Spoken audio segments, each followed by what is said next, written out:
Tessan power strip has certainly worked exactly as you would expect. It's hidden behind this monitor. The monitor and the computer are plugged into it, and I just have one of the USB-C cables just dangling out the side here, and it's powering my laptop at full power as well, so that's quite nice.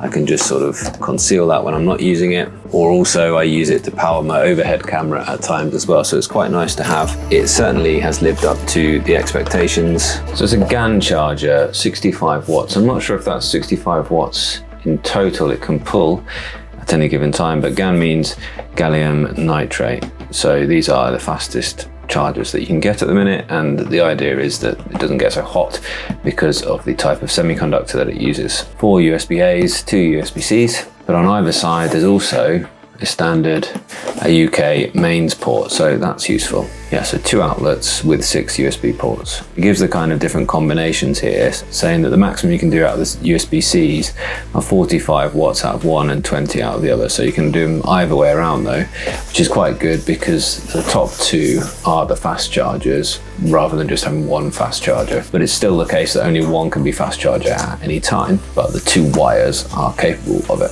And I think for me, at least, there's plenty of times when I'm getting something going on the desk and actually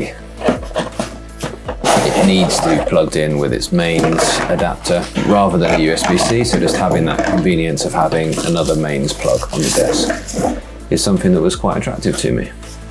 Here we go. For example, I'm just going to look at this mini PC, and it needs to use its mains adapter rather than a USB-C, so cool.